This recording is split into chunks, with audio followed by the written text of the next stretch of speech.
Shalom, shalom, total for joining the Ruach. We will just dive right in.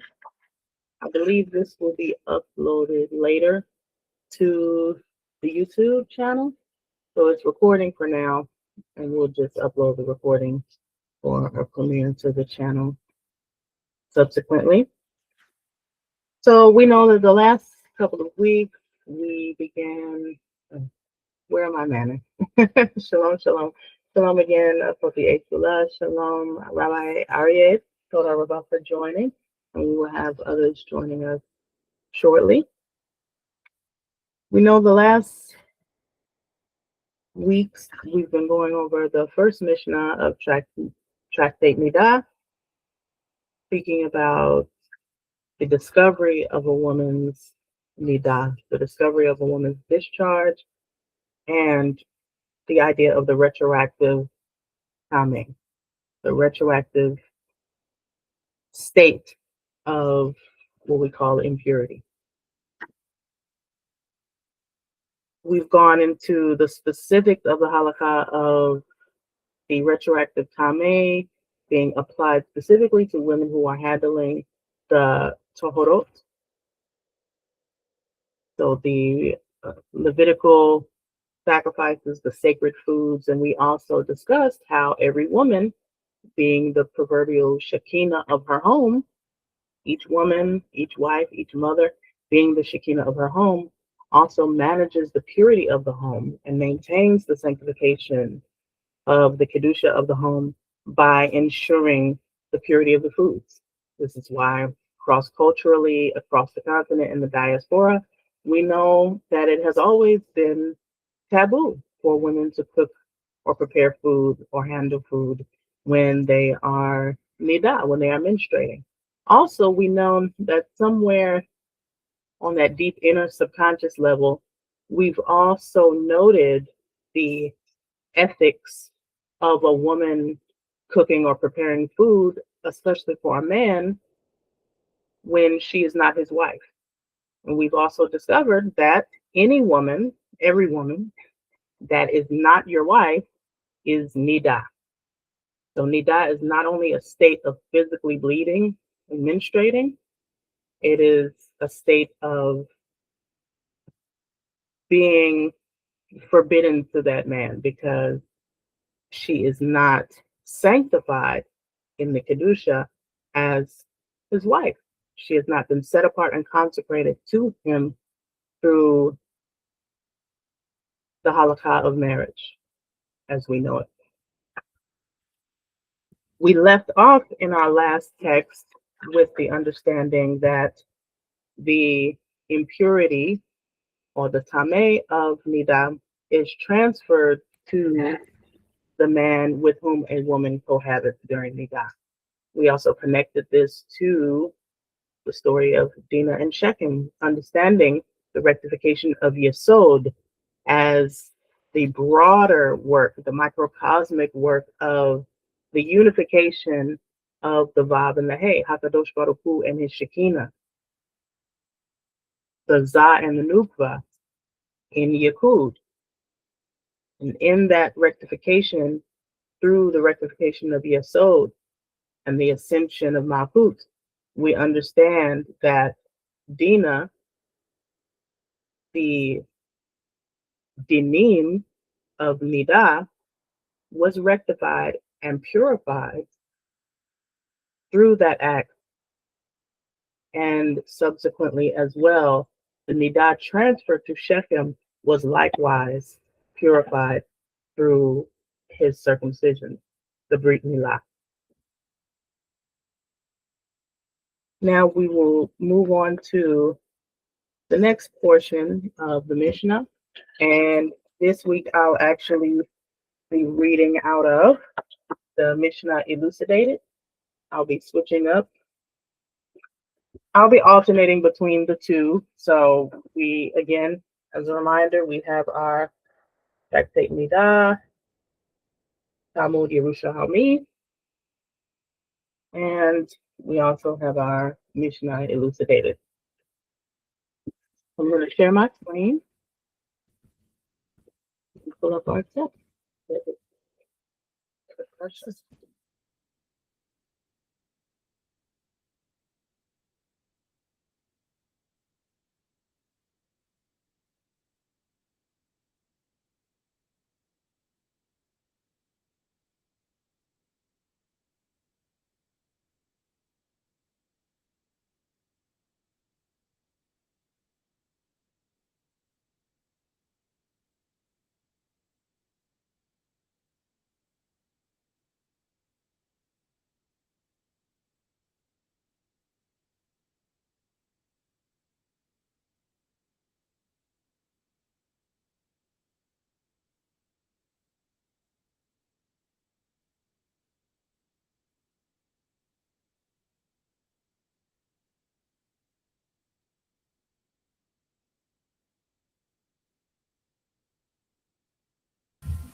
Shalom, shalom.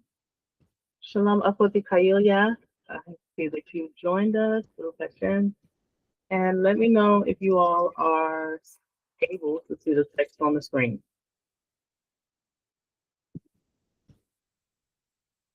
So we're going to gather information today. We're going to read this chapter. Someone else is entering. Wonderful.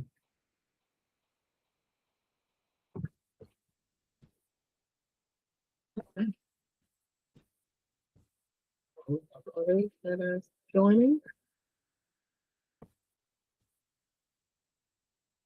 All right. Baruch Hashem. Shalom, shalom, Rabbinate Shalva. Shalom, Rabbinate Natalia. Torah Rabbah for joining. We are just getting started with the text.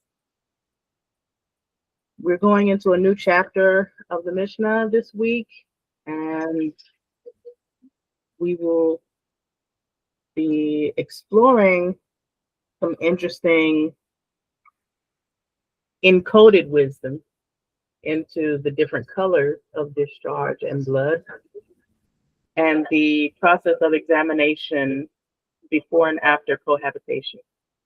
So, as I was saying before you all came in the room, we'll just be collecting information right now, reading through the text, and Bezrat Hashem afterwards will be unveiling the deeper meanings of some of these info's.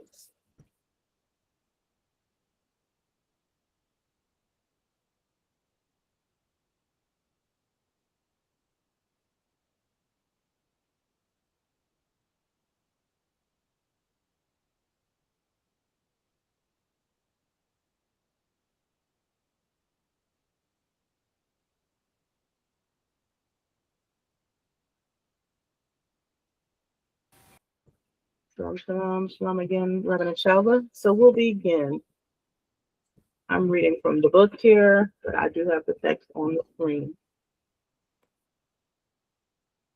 The first four Mishnahs of our chapter continue the discussion that began in the last Mishnah of chapter 1 regarding internal examinations that a woman makes to determine if she is a Niddah. Any hand that performs many examinations in the private area among women is praiseworthy. By constantly checking for signs of Niddah bleeding, she reduces the time span during which the Tohorot she handled beforehand would be ruled Tameh retroactively. But among men, if they should examine themselves to see whether they had an emission of semen, which would make them Tameh as Ba'al Keri, let the hand be cut off. The Tanah strongly rebukes such a man because examining can cause a waste of semen, which is a serious sin. The wife and unmarried daughters of a Kohen may eat teruma when they are tahor. The Mishnah lists 4 types of women who cannot perform their own internal examinations and immersions in a mikveh, requiring the assistance of others.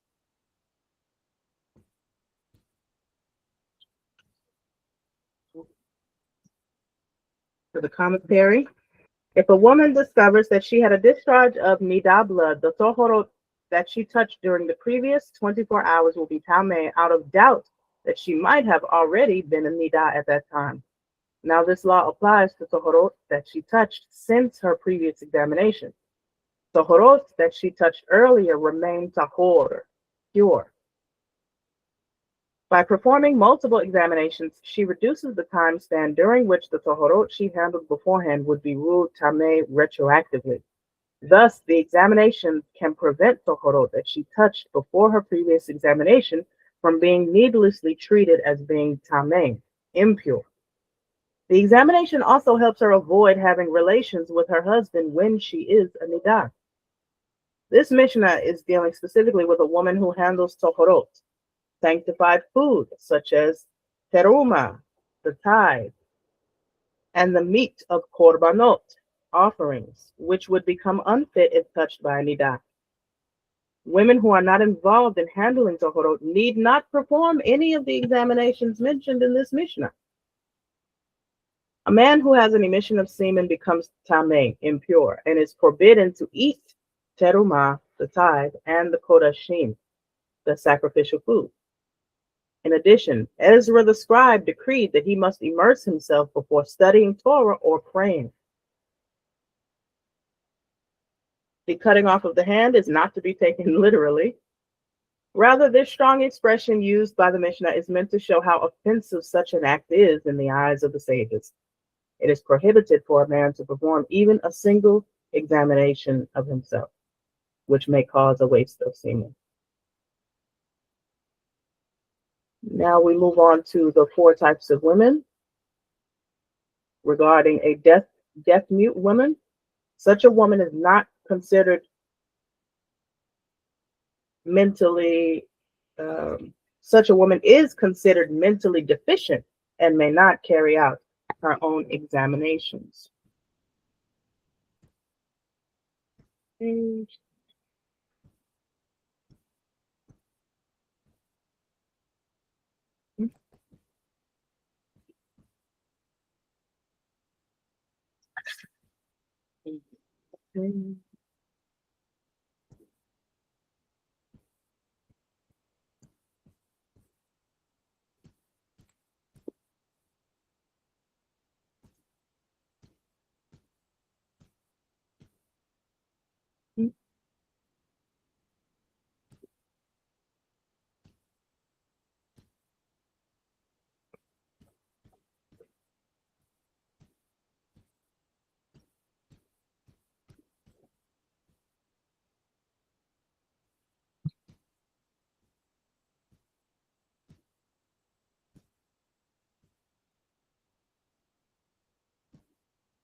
Shalom, Akoti Amaya. Shalom, Coach. Shalom, shalom. Hope all is well. We have the new page up on the screen. With regard to a deaf-mute woman, who, as we covered, is considered mentally deficient and may not carry out her own examinations, a deranged woman, a blind woman, or a woman who is suffering a period of insanity due to a severe illness, the law is as follows. If they have mentally competent women to take care of them, those women who are mentally competent should prepare them by performing the internal examinations when required and immersing them in a mikveh at the proper time, and they may then eat terumah. A note in the commentary, the Gemara deletes a blind woman from the Mishnah's list. Although being blind, she is not capable of seeing whether there is a stain on her examination cloth. She is nevertheless perfectly capable of performing her own examination. And after completing her examination, she can show the cloth to her friend, who will tell her whether she is a Niddah. We have learned in Mishnah 1 and 7 that a woman must make an internal examination before and after cohabitation. The basic reason for the examination is the purpose of Tohorot. Nevertheless, once the sages required an examination for women who are handling Tohorot, they required them to perform one for cohabitation as well. The Mishnah now adds further details to this law, teaching us the law regarding her husband as well as the practice of pious women. It is the practice of the daughters of Israel to use two examination cloths when they cohabit, one for him, the husband, and one for her, the wife, in order to wipe their private parts after cohabiting. The husband and wife use separate cloths to wipe their private parts after cohabitation, and the cloths are later examined for blood.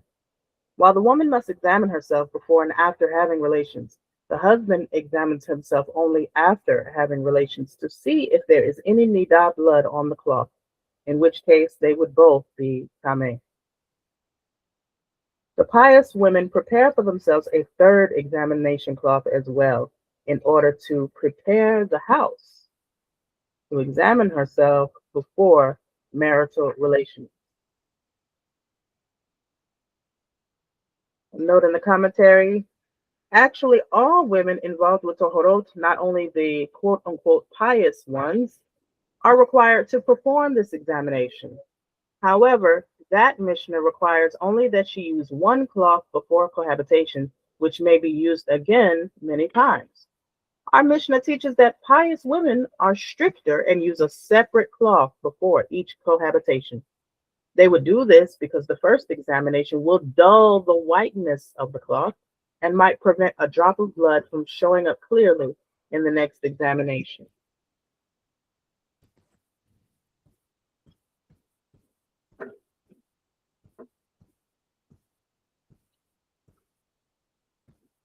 The previous Mishnah taught that the husband and wife each use a separate cloth to examine themselves after having relations. This Mishnah discusses the laws that apply when blood is found on one of the examination cloths, beginning with a case when blood is found on the husband's cloth.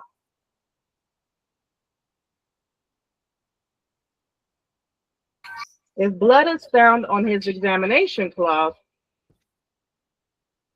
they are both tameh with 7-day tumah of Niddah, since she was obviously a Niddah at the time of cohabitation.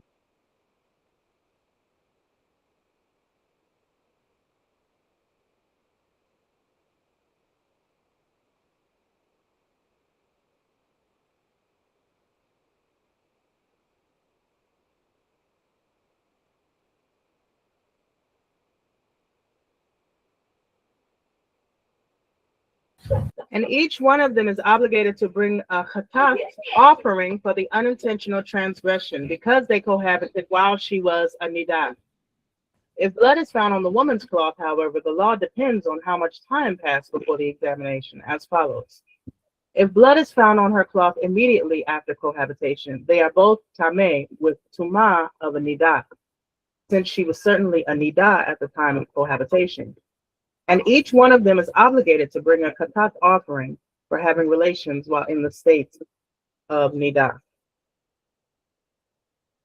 Biblically, some clarification from the commentary, biblically, the tumah of a Niddah lasts for 7 days. A man who cohabits with a Niddah is also tameh for 7 days.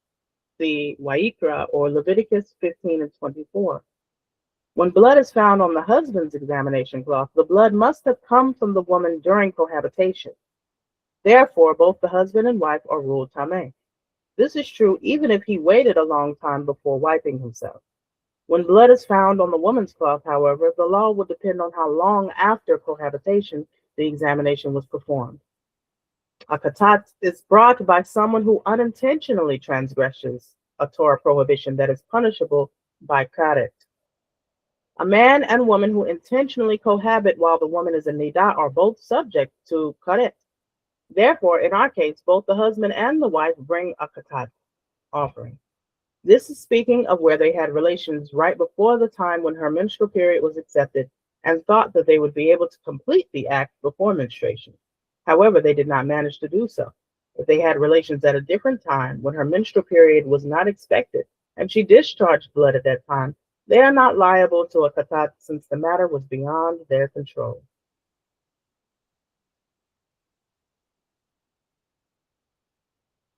If blood is found on her cloth immediately after cohabitation, this refers to her checking herself with her examination cloth at the moment that cohabitation ended. Thereupon, they are both tameh with tuma of a niddah, since she was certainly a niddah at the time of cohabitation, and each one of them is obligated to bring the khatat.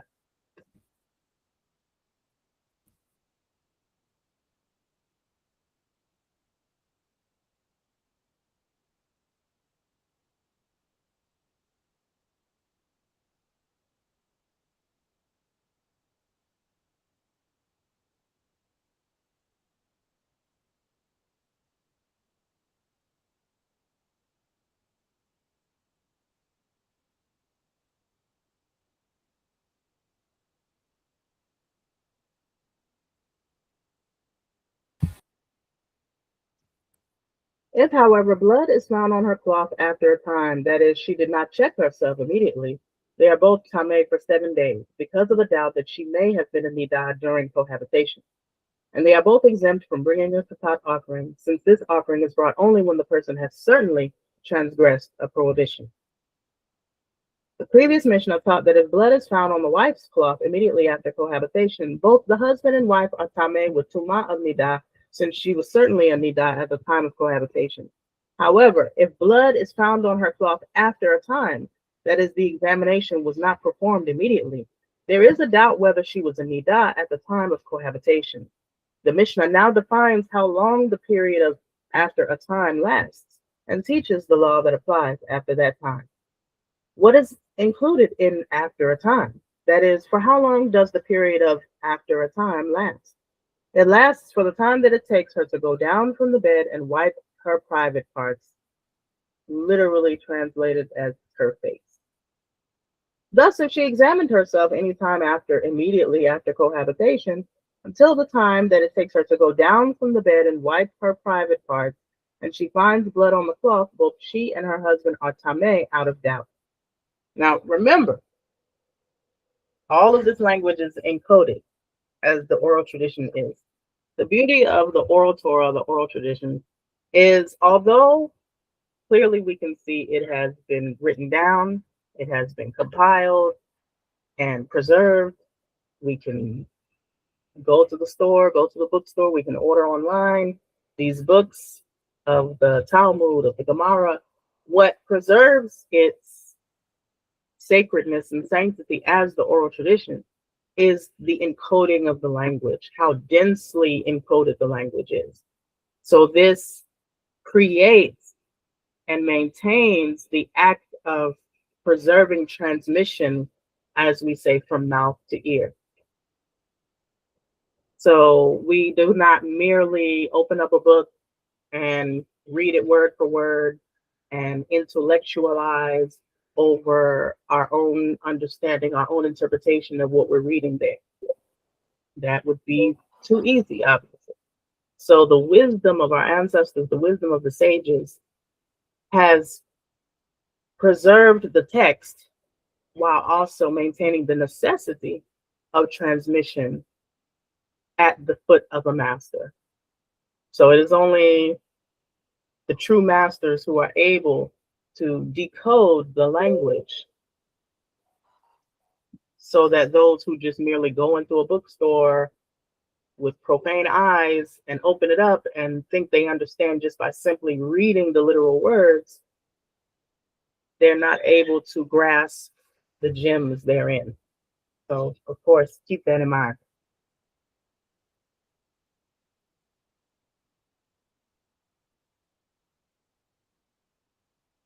Going to the commentary. Therefore, any tohorot touched during these 7 days are only doubtfully tameh.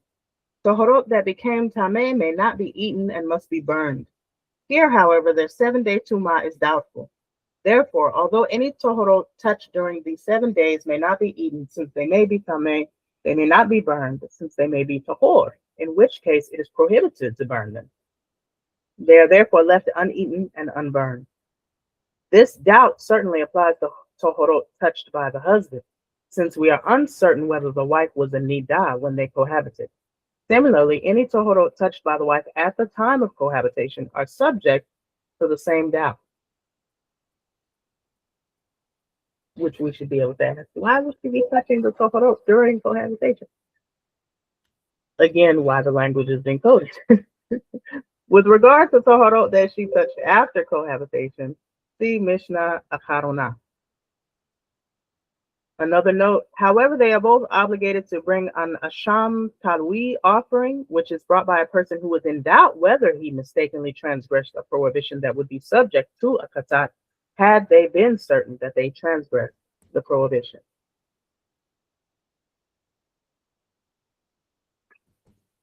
But if she examines herself afterwards, anytime after the time that it takes her to go down from the bed and wipe her face, and finds blood on the cloth, she retroactively makes tameh any tohorot that she touched for a period of 24 hours before finding blood. However, she does not cause the one who cohabited with her to become tameh with 7-day tumah. This is the ruling of the sages. The next Tana disagrees with the sages. Rabbi Akiva says she, the woman who examined herself after this time and found Niddah blood, also causes the man who cohabited with her to become tameh with 7-day tumah. According to Rabbi Akiva, even when the woman finds blood after the time that it takes her to go down from the bed and wipe, we must be concerned that she may have been tameh at the time of cohabitation. Therefore, the man who cohabited with her during the previous 24 hours is tameh with a strict 7-day tumah out of doubt. When in doubt, do without.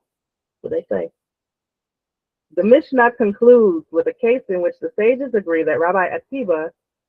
The Mishnah concludes with a case in which the sages agree with Rabbi Akiva that a man who cohabits with a woman who is tameh with rabbinic tumah. Notice the distinction between the rabbinic versus the biblical delineation of tumah. So I'm going to read that again. The Mishnah concludes with a case in which the sages agree with Rabbi Akiva that a man who cohabits with a woman who is tameh with rabbinic tumah becomes tameh for 7 days. All tohorot, sanctified food that she touched during the 24 hours before she examined herself are treated as tameh. Since the tumah is doubtful, the tohorot are neither eaten nor burned. Again, to clarify, just in case they may have been tahor or pure, they are not burned. Just in case they may have been tameh, they're not eaten. There are thus 3 time periods following cohabitation. The first period is referred to as immediately after cohabitation. If she finds blood at that time, we assume that she became a niddah during cohabitation. Both husband and wife are tameh for 7 days, and they must bring khatat offerings. The second period, known as after a time, is the time right after immediately. If she finds blood at that time, there is a doubt on the biblical level whether she was a niddah at the time of cohabitation. The third period, known as afterward, follows the second period. If she finds blood at that time, all tohorot that she touched for a period of 24 hours beforehand are rabbinically considered tameh, due to the possibility that she may have been tameh when she touched them. So take note of the 3 time periods and the significance of that number. Although the woman is treated like a niddah during tohorot that she touched during the previous 24 hours, nevertheless, since her retroactive niddah status was decreed by the rabbis out of doubt, the man is not tameh with the strict 7-day tumah of one who cohabited with a niddah. The Mishnah means to say that she does not cause the severe 7-day tumah to the man. However, he is tameh with the less severe tumah of one who touched a niddah. So there's a distinction between touching and cohabiting. Therefore, he must immerse himself in a mikveh and becomes tahor. He becomes pure at nightfall. Similarly, neither the husband nor the wife is obligated to bring any offering, even an asham talut.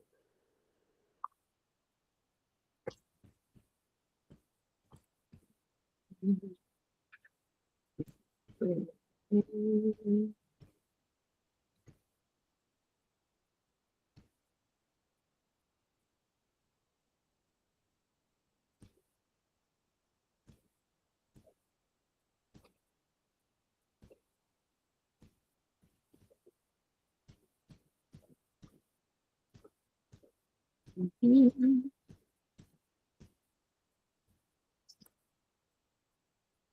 sages agree with Rabbi Akiva in the case where a woman finds a blood stain that she causes someone who cohabits with her afterward to become tamei for 7 days on a rabbinic level, even though she is a Niddah only by a rabbinic decree.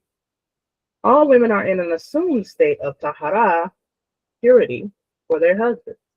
Therefore, a husband may presume his wife to be tahor if she was tahor or pure when he was home last, and he does not have to ask her whether she is pure. And we'll continue on that page in a minute. To go to the commentary. In the case of a woman who finds a blood stain, she found a blood stain on an area of her body or garment where her niddah blood could have fallen.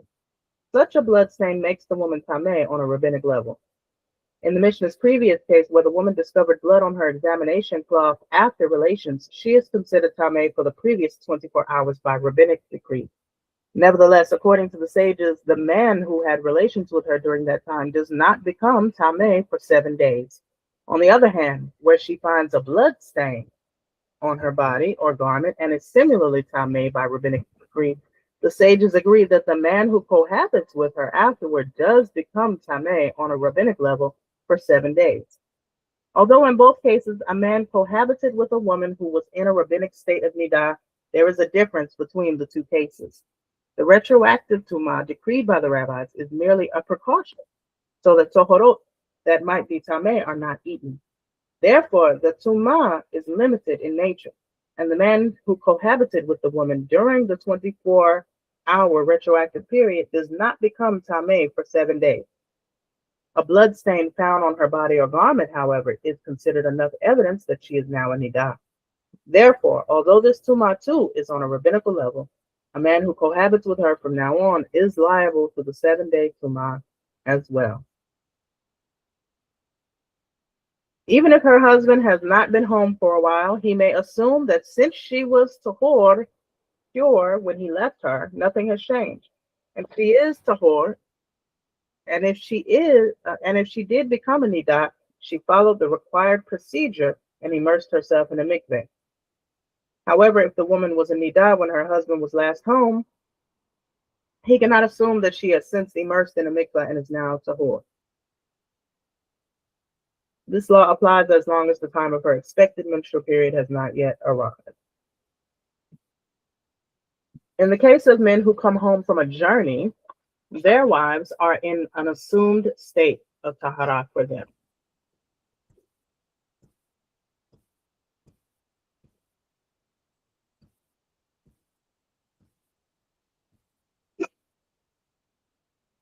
Even when the husband is far away and is not expected to come back soon, she is still presumed to be tahor when he returns. The Mishnah first teaches that she is presumed tahor when the husband was not home but was in the same city. It now teaches that even if the husband left the city, she is still presumed tahor, and we do not say that his return was not on her mind and she was more lax in examining herself when required.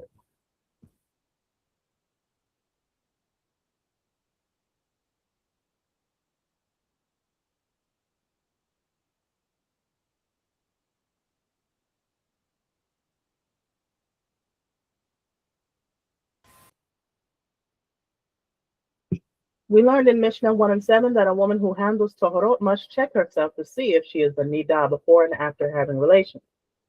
She must check herself before having relations so that later when she inspects the cloth, she will know whether she was a niddah at the time of cohabitation, in which case the appropriate atonement offerings must be brought. She must also check herself afterwards, since there is a slight possibility that she experienced a flow of blood and thus became tameh as a result of the relations. The Mishnah discusses the law in a case where she had relations a number of times in a single night. Beit Shammai say, a woman who handles tahorot needs 2 clean examination cloths for each cohabitation over the course of the night. 1 cloth to check herself before cohabitation and 1 cloth afterward. So let's get going.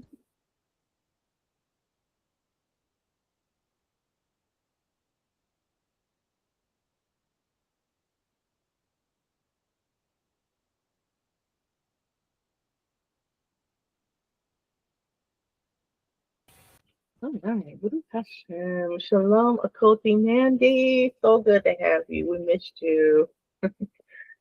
Whatever. Bye. Shalom. Shalom. Mhm. So the Mishnah discusses of the law in a case where she had relations a number of times in a single night. Beit Shammai say a woman who handles Tohorot needs 2 clean examination cloths for each cohabitation over the course of the night. 1 cloth to check herself before cohabitation and 1 to check herself afterwards. Both cloths are then put aside and inspected in the morning.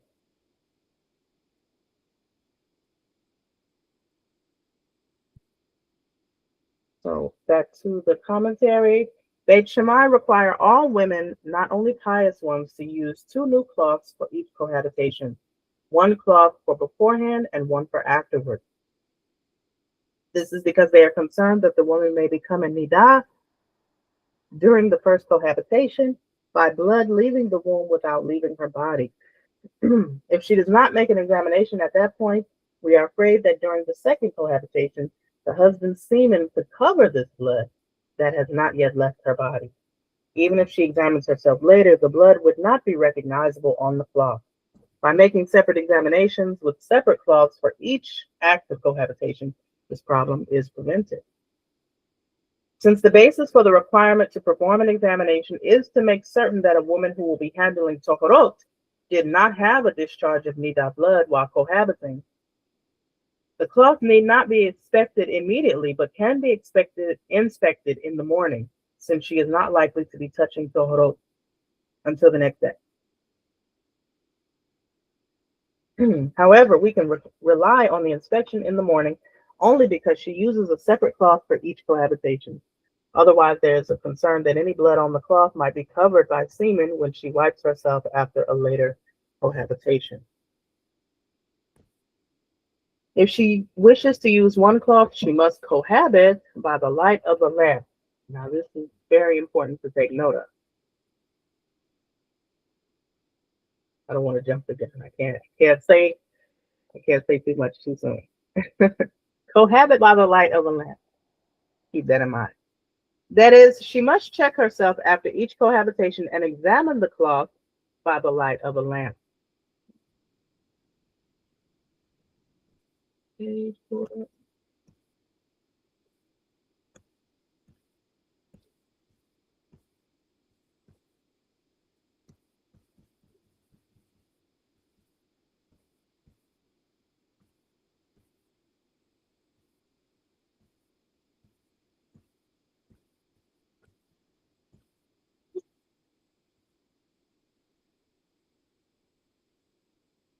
However, Beit Hillel say it is enough for her to use 2 examination cloths for the entire night.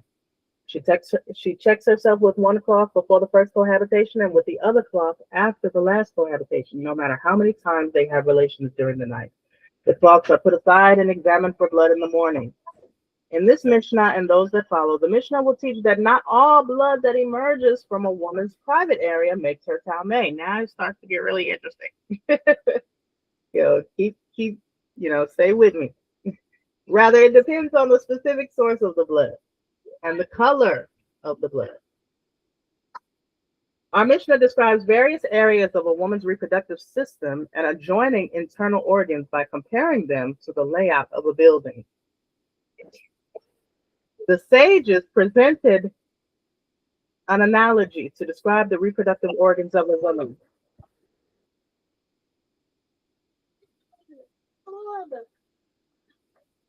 The sages presented an analogy to describe the reproductive organs of a woman, comparing them to the layout of a house. They spoke of the inner room, the upper room. I'm sorry. Anyway, you know.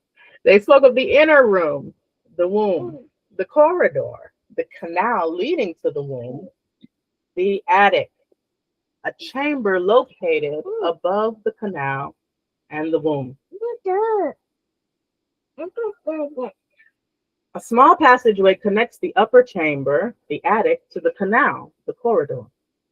If any bleeding occurs in the upper chamber, the blood is carried through this passageway into the canal that is in the front of the woman's body. Let me check the commentary.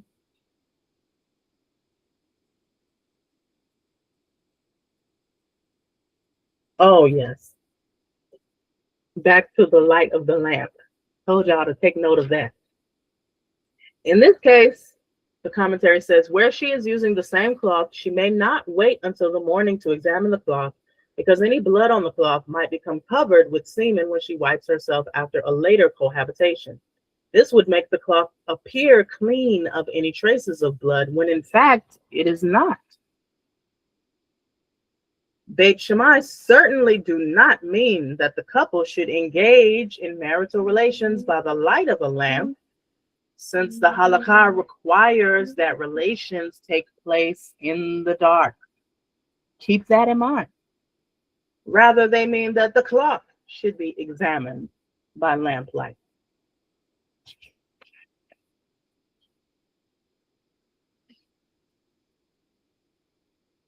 Okay, let's go to the next page.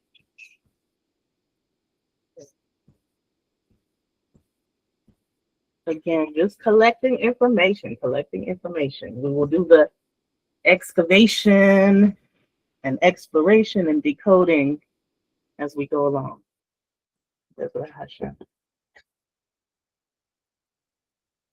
Blood that comes from the womb is tameh. It is niddah blood. But blood that comes from the attic is not niddah blood and is thus tahor, pure. Blood found in the canal is tameh, since it must have come from the womb. The Mishnah teaches that only blood that originates in the womb is tameh, while blood that comes from any other place is tahor, which means pure. The blood of the attic thus is tahor. If blood was found in the corridor, its doubt is ruled tameh. That is, she is tameh, even though the blood may have come from the upper chamber, whose blood is tahor. This is because the blood is presumed to have come from the womb and is thus niddah blood. Although there is somewhat of a doubt regarding the origin of the blood, we nevertheless treat it as being certainly tameh. While it is possible that it came from the upper chamber, most of the blood found in the corridor comes from the womb. And most of these commentary notes, these commentary notes, unless specifically noted by name, are according to the Rav. The previous Mishnah taught that only blood that comes from the womb is tameh and will make a woman a niddah. This Mishnah and the next will explain that even blood that comes from the womb is tameh only if it is one of certain clearly defined colors. There are 5. Remember 5. 4 and 5. There's always correspondences with 4, aka 5. Whenever we see 4, there's a hidden 5th. Emphasis on the word hidden. For example, the 4 letters of the Tetragrammaton, Yod, He, Vav, He, and the hidden crown of the Yod, corresponding to the 4 olamot, the 4 supernal realms. Atzilut, Beriah, Yetzirah, and Asiya, and the hidden realm of Adam Kadmon, and so on and so forth. So keep that in mind.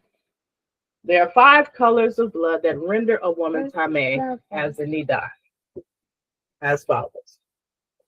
Also interesting to note, if we remember during our Hanukkah teachings, the 4/5 colors of the flame.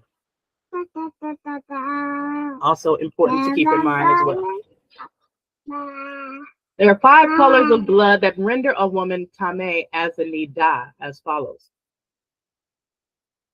red, black, and here it says the color of the radiance, the brightest part of the harham plant. The color of a particular type of earth combined with water, and the color of diluted wine. All 5 colors will be identified in the next Mishnah. Oh, leave that. And going to the commentary.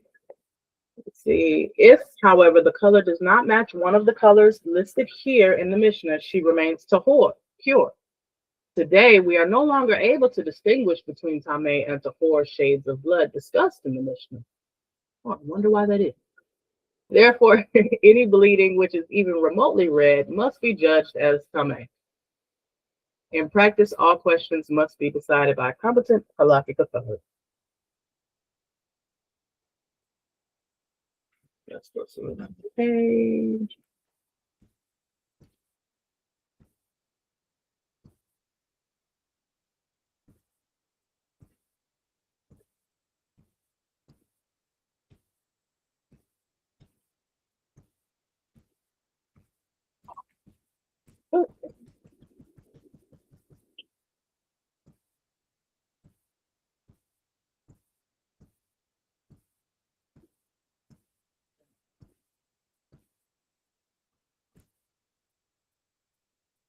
There is disagreement whether other weaker shades of red are considered blood and thus tameh. Beit Shammai say even the color of fenugreek water, water in which fenugreek seeds were soaked, which is a weaker shade of red, is tameh, as well as the color of the juices of roasted meat. Basar, keep that in mind. Keep in mind what we discussed previously about basar and the link between basar and Elohim, the feminine aspect. Elohim is the feminine aspect associated with judgment, dinim. However, Beit Hillel says that discharges of such colors are tahor, pure. So let's go to the commentary. We know that there are 5 tameh colors of blood, no more or less, because 2 of the verses, Wayikra, or Leviticus 12:7 and 20:18, that discuss tameh blood, mention her blood, plural. Since these words are written in the plural form, and the minimum of plural is 2, these 2 verses are seen as referring to a total of 4 different shades of red. The Mishnah also lists a 5th color, black. And notice that 5th, as stated, I'm sorry, I'm laughing because I don't want to jump the gun. I have to build it out. But the 5th, we know the 5th is always the highest level, the most hidden level. And I'll just leave it there for now. The black. It does not need a separate source since it is actually one of the 4 shades of red listed above, which has deteriorated to the point that it now looks black. Remember, appearances or our perceptions thereof may be deceiving. So remember, we discussed even the masking of the Shekinah and the spectrum between Shekinah and Lilith. The full moon, which was literally just yesterday, and the new moon, the dark face of the moon. Where is truth? Which one is the mask? What do we project onto the mask? Also, ourselves as Black people, what masks do they make for us to hide behind? What stereotypes do they project onto us? Perceptions and projections. The last shall be first and the first shall be last. Who is the true top and who is the true bottom? The front and the back. And how do we cultivate the true wisdom of understanding the unity where all is the same, all is one? Are we able to be the vessels strong enough, rectified enough to handle the extremity of the light that says that there is no pure and impure, there is no black and white, there is no duality? Many vessels would shatter truly with such wisdom. That's another story.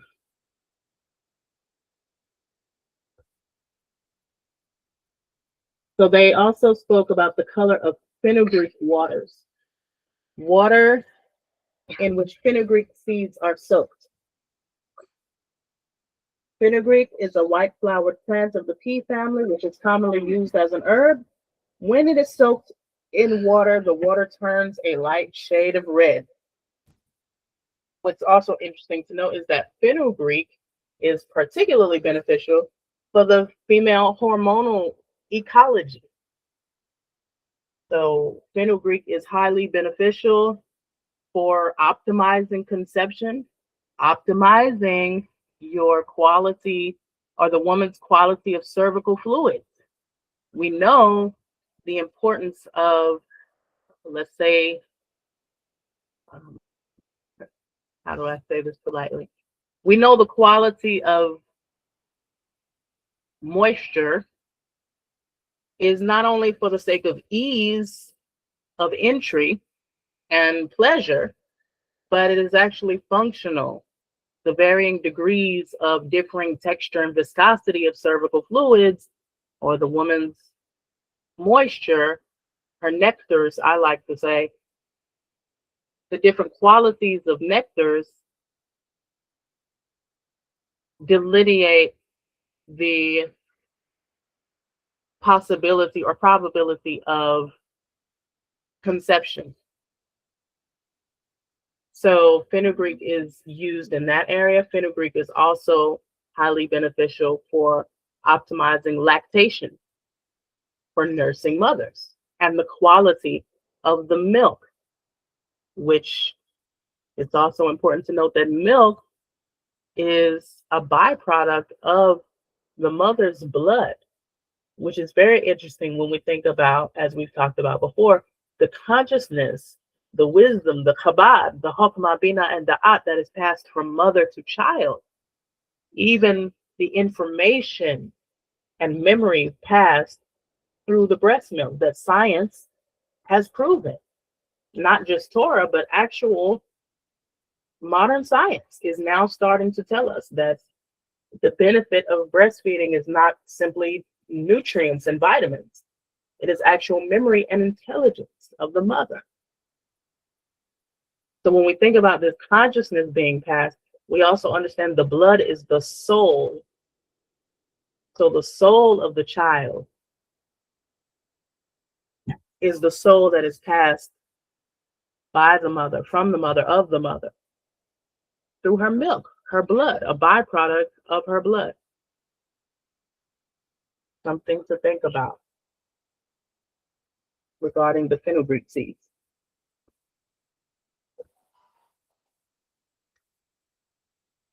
With regard to a woman's yellow colored discharge, there's a disagreement among the Tanaim.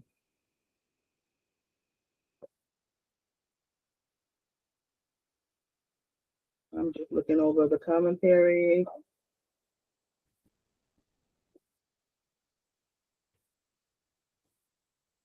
Says in Mishnaic Hebrew, the word yarok, yod, resh, vav, kuf, can mean green or yellow. When it means green, it is usually accompanied by another word explaining it, such as yarok, karti, karti, which is an echo of carrot. This is leeks. This is also, if you remember, leeks is something that we eat during the Pesach Seder. And in some cases, if leeks are not available, you can substitute them with carrot for specific reasons. The yarok of our Mishnah is the color of yellow with no traces of red, such as that of an etrog. And I'm going to say that again because it's important to hear. This yarok of our the yarok of our Mishnah is the color of yellow with no traces of red, such as that of an etrog, the citron fruit that we use during sukkah. So our lulav and our etrog. It is important to take note of that. Why is it noting the color related to an etrog? These are things, scribble in your notes, write little notes. These are things we're going to build on and come back to. So keep it for your remembrances.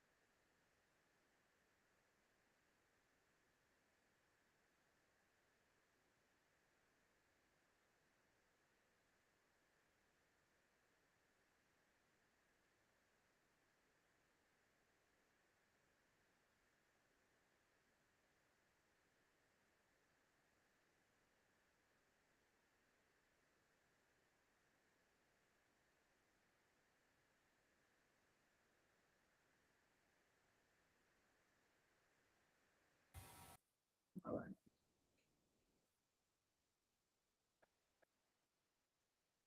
Okay. With regards to a woman's yellow colored discharge, there's a disagreement among Kanaim.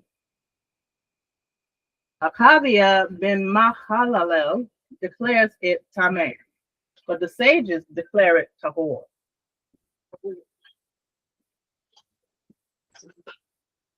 Although the verses allude to only 4 colors, Akavia holds that a yellow discharge is assumed to have originally been one of the 4 tameh colors, i.e. that of the radiance of Harpam, which then deteriorated to yellow.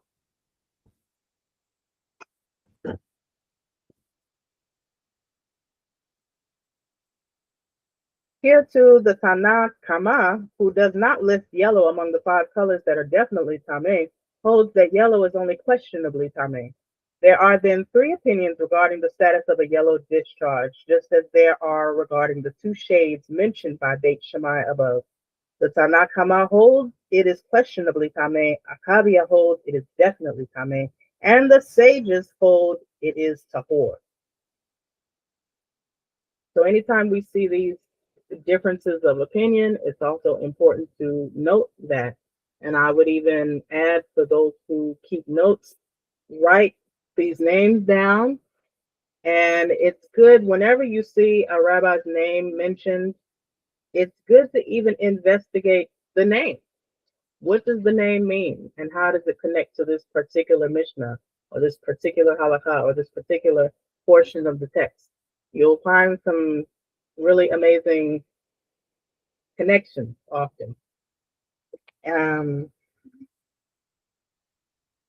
Yeah, I was going to say something else, but I'll hold it. Food that is touched by something that is tameh can become tameh only if the food was first prepared for tumah by becoming wet from one of the 7 liquids listed in Makshirim 6 and 4. Blood is one of those 7 liquids. When the sages ruled that a yellow discharge is tahor, they were declaring that it does not even prepare food for tumah because it is not considered blood. The Mishnah cites another opinion.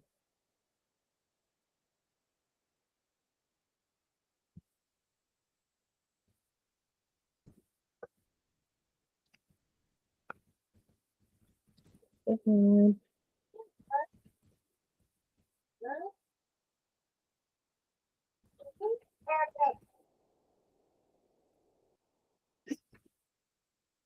So just to make clear, the 7 liquids that they're referring to that can affect kosher status, or purity, in other words, are dew, water, wine, oil, blood, milk, and honey. Specifically, bees honey, because elsewhere we see that honey mentioned, including in when we see references to the land of milk and honey. Um, that honey can be the honey of dates, but we're specifically speaking about bees honey in the 7 liquids. Again, that's dew, water, wine, oil, blood, milk, and honey. So let me read that again. Food that is touched by something that is tameh can become tameh only if the food was first prepared for tumah by becoming wet from one of the 7 liquids. Blood is one of those 7 liquids. When the sages ruled that a yellow discharge is tahor, they were declaring that it does not even prepare food for tumah because it is not considered blood. The Mishnah cites another opinion. Rabbi Meir said, even if a yellow discharge does not cause tumah as a blood stain, that is, to make a woman who had such a discharge tameh as a niddah, it does cause tumah as a liquid. When this yellow discharge touches food, it prepares the food to become tameh. However, Rabbi Yosef says, a yellow discharge does not cause tumah either in this manner or in that manner. It causes tumah neither as a blood stain nor as a liquid. Let's see what the commentary says. Rabbi Meir holds that while it is true that a yellow discharge does not make the woman tameh as a niddah, it can prepare food for tumah, since he considers a yellow discharge as blood in this regard. The sages cited earlier in the Mishnah is actually a reference to Rabbi Yoshe. The Mishnah cites the ruling again in the name of Rabbi Yoshe, teaching the importance of repeating something in the name of the person who originally said it. In fact, whoever repeats something in the name of the person who said it brings redemption to the world. Thus says the Gemara. In this case, the Tana who wrote this Mishnah originally forgot whose opinion this was, and therefore attributed it to the sages. Later, he remembered that it was Rabbi Yoshe who said it, and stated so. The Tana included both statements in order to emphasize the importance of repeating a teaching in the name of the one who said it.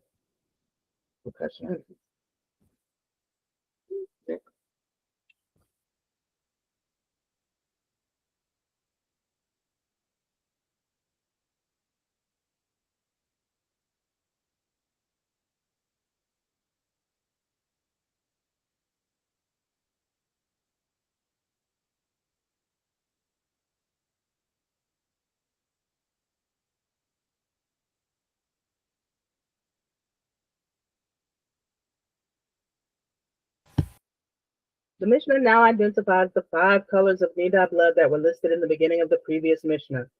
Which color is red, referred to by the Tana of the previous Mishnah? It is the color of the blood of a wound, which is exceedingly red. The Mishnah identifies the second color of blood mentioned in the previous Mishnah. What shade of blood is considered black and thus tameh? One that is the color of keret, the black ink that settles on the bottom of an inkwell. Any shade of black that is deeper, darker than this, such as the shade of black wax or of a black grape, this is likewise tameh. On the other hand, any shade of black that is weaker or lighter than this black sediment, such as that of a black olive, pitch, or a raven, is considered tahor, pure. The third tameh color. The color of blood that is like the radiance of the cardamom plant is the color of its most brilliant part, i.e., the brightest red leaf of the cardamom plant. Commentary says the Mishnah refers to the color of the blood that comes out of the ox's neck at the first cut of the knife during its slaughter. From the Rav in the Gemara 19b. According to others, the Mishnah refers to the color of red blood that flows during the first stage of bloodletting, in reference to bloodletting that was used in times past as a medical treatment. You'll read a lot of this in old classic literature, Shakespeare, Victorian era, more so Victorian than Elizabethan era, but your Edgar Allan Poe and the like, you'll read a lot of these practices. Frankenstein. So, for those who know. Although these items are actually quite black in color, referring to the different shades of black, they have a shine to them. This shine makes them appear lighter than kerets when they are viewed from afar. This rule applies to the other 4 colors of red that will be listed here as well. That is, any blood that is darker red than, for example, the blood of a wound is tameh, while if the blood is lighter than the blood of a wound, it is tahor. There is one exception to this, however. With regard to the color of diluted wine, which is the last color listed in the Mishnah, any blood that is not the same shade, whether lighter or darker, is tahor. Karkum is a plant whose leaves have a bright red color. This color is described by the Mishnah as radiant. Keren. Kaf Resh Nun. There are 3 levels of leaves along the stem of the karkum plant, and at each level there is a group of 3 leaves, one above the other. The reddest leaf of all is the middle leaf of the middle level. The Mishnah refers to this color when it says similar to its most brilliant part. Karkum is identified by a number of commentators as saffron. However, the description of Rambam here, as well as that of Rashi and Rav, do not resemble the carcass.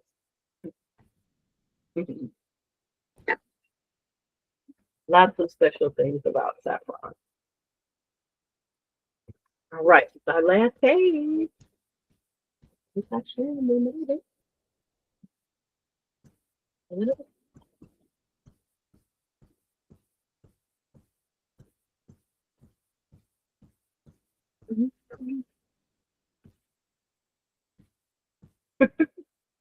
I love you too.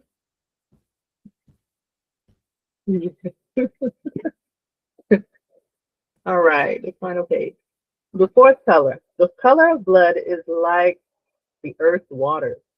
The color that is produced when someone takes the reddish soil from Ghana, from the valley in the Galilee region, the red clay of Georgia, the reddish soil from the valley in the Galilee region of Eretz Israel, known as Beit Kerem, and then covers it with water in a glass.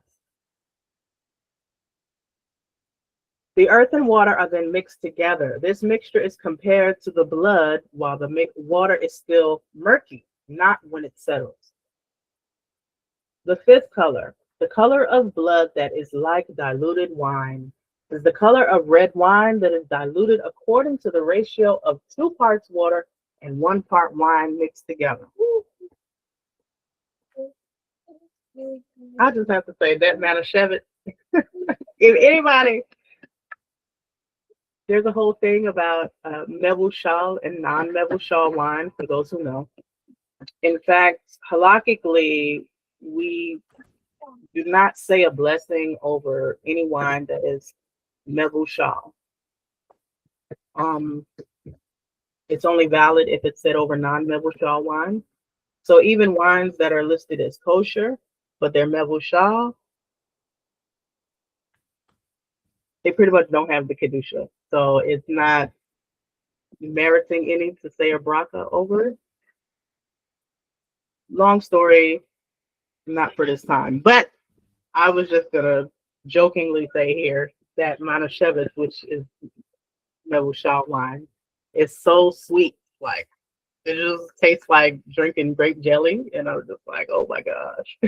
So I definitely dilute with water a lot. Um, but again, to say a proper bracha, you have to either make your own non-Mebushal wine or invest in some non-Mebushal wine, which may not, depending on where you live, may not be as easy to get. You may have to order online, but Baruch Hashem, we must do all we can with all our strength to fulfill the mitzvot. um, Again, the color of blood, like diluted wine, is a color diluted according to 2 parts water and 1 part wine. Using wine of the Sharon area, a fertile tract of land extending along the Mediterranean coast south of Haifa. And with that, we are at the end of our chapter. Yay! So that was a lot of dense information to collect, and we're going to digest, we're going to process, and next week we're going to come back to decode. Um, uh-oh. Amen. Amen. Toda Rabbi for joining me. I know we went over the time, but thank you for your patience. I just wanted to get the whole chapter in for us to collect all the information, and then we'll do the fun digging in and excavating next week. Any last questions or commentary? Any questions I can definitely jot down, and we'll have fun exploring that next week. Any questions, comments? Well, I know I came in late, but I was just wondering, like, what was the point of examining those liquids? Why were they so meticulous? And you know what I'm saying? Why did like men feel like they were in charge to, study a woman's body and like scholarize a woman's body so hard, basically. Yes, I love that question. I feel you. We'll definitely, I would love to explore that next week. That's a very valid question, a very wise question. And so I'm going to write that down now. So I'll open up with that next week because it is important to know, we often ask ourselves, and that's why I'm glad Rabbi Aryeh is with us today as well. We invite and encourage and implore our men to join us in exploring the halakha of Niddah, because it's important for men to understand not just the pashat level, not just the surface level, but of course the sod level of these codes. Also to discern themselves from that higher dimension of wisdom encoded, and also to be able to guide with that discernment and with that enhanced kavanot or intentionality, their wives and their daughters in this. And at the same time, we do know it's such a private and personal, sacred space and sacred phenomenon. These things that happen to our bodies, in our bodies. It's easy to ask ourselves, what can a man tell me about my body? How can a man rightfully study my body, or quantify or categorize or qualify what's happening in my body when he hasn't experienced these things himself? This is not a reality that he embodies. So how can he know? So again, beautiful question. And we will dive into that next week. Soda. And so again, so glad to have you back. We missed you. I missed y'all too. The schedule be like, a little hectic and stuff. Are you back on Sundays though? I'm a little confused. It's sometimes it has to do with the Shabbat schedule. I like Saturdays. I like Fridays. It right now we're floating between Fridays and Sundays. I know Friday is prep day for a lot of us.